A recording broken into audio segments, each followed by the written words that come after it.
Today I'm sewing a personal favorite outfit style, a romper. This is New Look 6616. I'm sewing the shorts version view C, but you could just as easily do the long pant version or make it a dress. You also have the option of adding a sash belt. This fun multicolored chevron print fabric that I'm using in today's video is a polyester fabric from Thready Made. This romper has pleats in the front, darts in the back, and an invisible zipper. We'll be sewing this romper today from start to finish. I hope you join me. Let's get started. For the front binding, turn one raw edge to the wrong side by 3/8 of an inch and give that a press. Then place the unpressed edge right sides together with the top of your front bodice piece, matching the centers and the outer edges and pin in place. Then we'll stitch from one edge to the other with a 3/8 inch seam allowance, stretching that binding strip slightly to fit from point to point. Once the binding is attached, we'll flip it over its seam allowance and give that seam line a press. Then flip the bodice to the wrong side and turn the binding with its pressed edge still pressed under over this seam allowance, so that the folded edge now sits right on top of our stitching line, and give that a press. So now with the seam allowance encased within the binding and the raw edge just covering those stitches, pin the binding in place from the outside of the garment, catching the folded edge of your binding as you pin. Then stitching from the front of the garment, we'll stitch in the ditch of the original seam line, catching the folded edge on the inside of the garment as we go.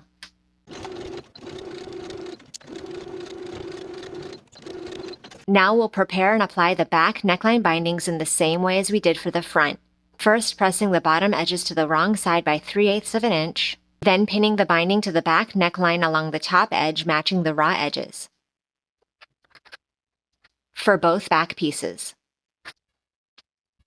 And sew with a 3/8 inch seam allowance. Then press those bindings up and on top of the seam allowance. Fold the bindings on top of the seam allowance to just cover the stitching line. Press and pin in place, and then stitch in the ditch to secure both bindings. I've gone ahead and pressed the seam allowance of the unnotched edge of the strap and arm binding to the wrong side by 3/8 of an inch. For the front armholes, you should have transferred notches from your pattern piece. There are 2 on each side. We're going to take this front bodice piece and sew basting stitches for both armholes from notch to notch, leaving thread tails on both ends so that we have threads to pull for easing.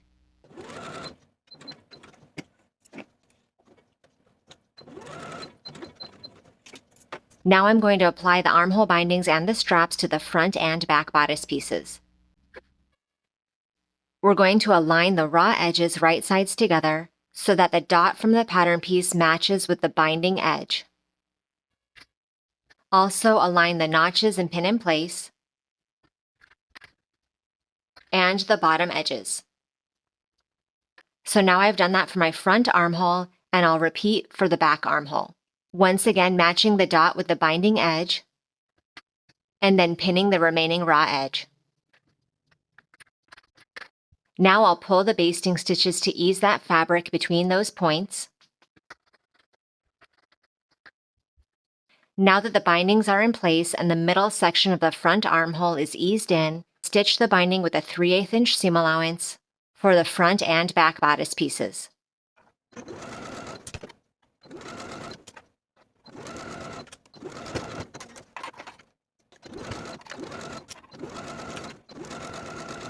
Press those bindings out and over their seam allowances.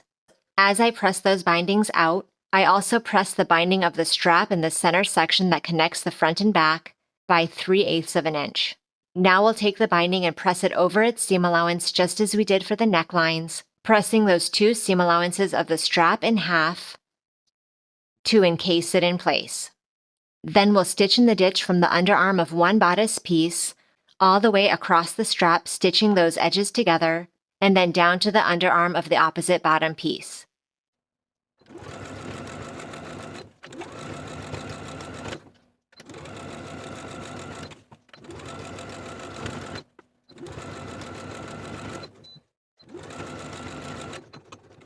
And then repeat to attach the binding on the other side. Place your front and back bodice pieces right sides together, and pin the side seams. Sew the side seams with a 5/8 inch seam allowance and finish the raw edges.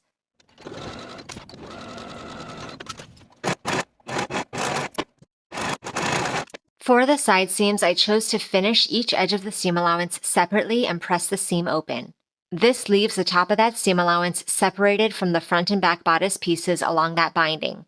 So I'm going to take it to my sewing machine and tack those edges of the seam allowance in place on either side, doing that for both side seams.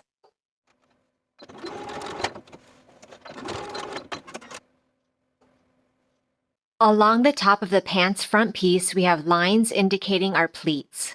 There are also arrows on the pattern piece that show us the direction our pleats are oriented. So I'm going to take the line closest to the center front and fold it to its corresponding line, matching up the lines along the raw edge and pinning in place. And I'll do the same thing for the next pair of lines.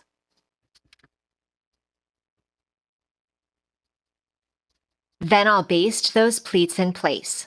Repeat for your opposite front pant piece.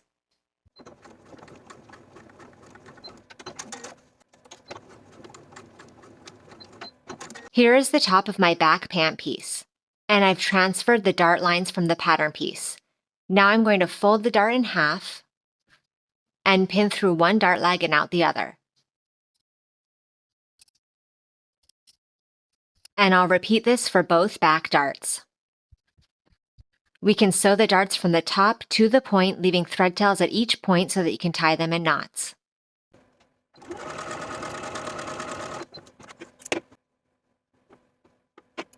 And then press each dart toward the center.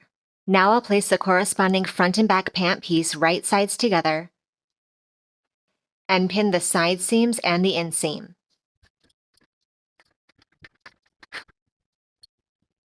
Then I'll sew the side seams and the inseams with a 5/8 inch seam allowance and finish the raw edges. And I'll repeat for the opposite pair of front and back pieces.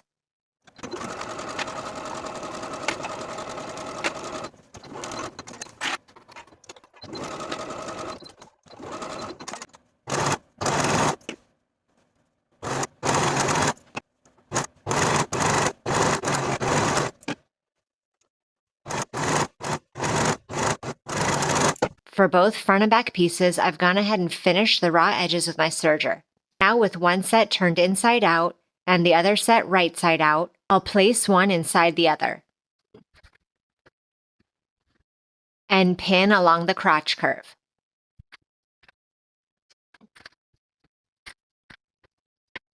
We're going to stitch the crotch curve from the top of the front piece across the center seam and stop our stitching 3 inches below the single notch on the back piece.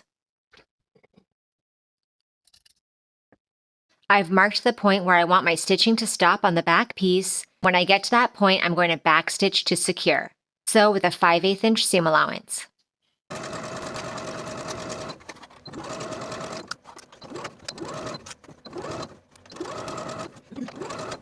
Once you've sewn your initial set of stitches, sew another set of stitches directly on top of the original stitch.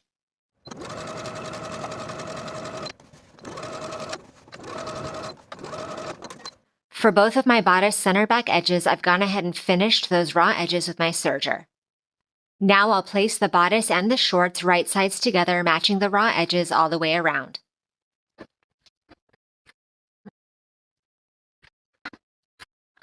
Make sure to carefully match the side seams, the center fronts, and the finished edges of your center backs. Then we'll sew the waistline seam from center back to center back with a 5/8 inch seam allowance and finish the raw edges, then press the seam up toward the bodice.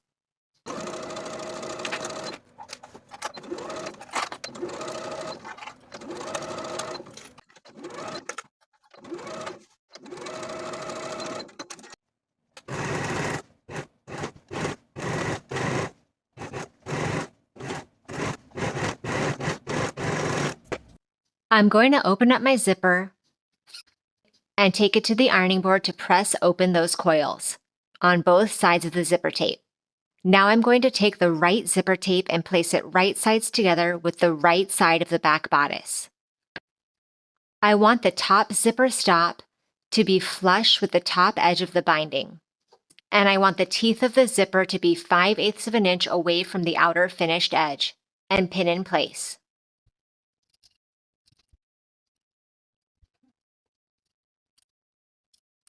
Then using a zipper foot or an invisible zipper foot, sew as close as you can to the zipper teeth from the top to as far as you can get to the bottom of your zipper, backstitching to secure.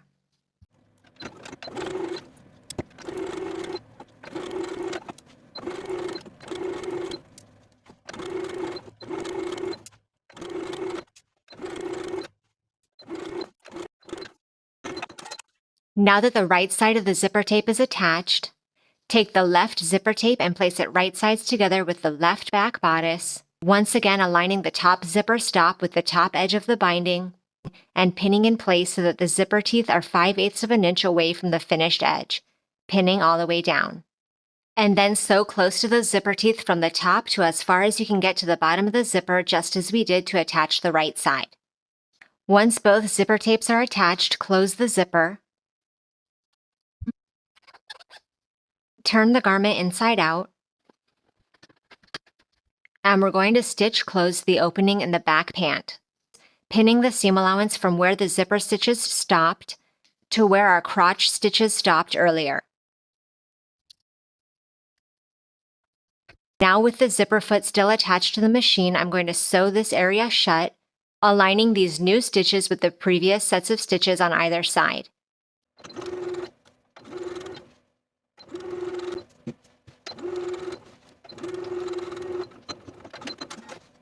For the top edge of the garment where the zipper tape is extending beyond the bias binding, tuck the zipper tape in between the seam allowance and the bodice. Then using a needle and thread, I'm going to tack that zipper tape to the top of the binding.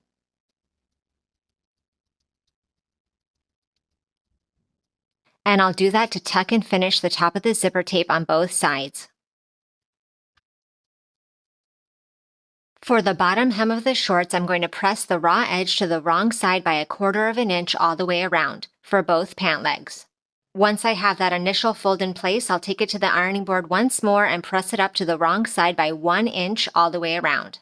Now that those two pressed creases give us a clean finish on the inside, we're going to edge stitch close to that inner fold all the way around, doing this for both legs.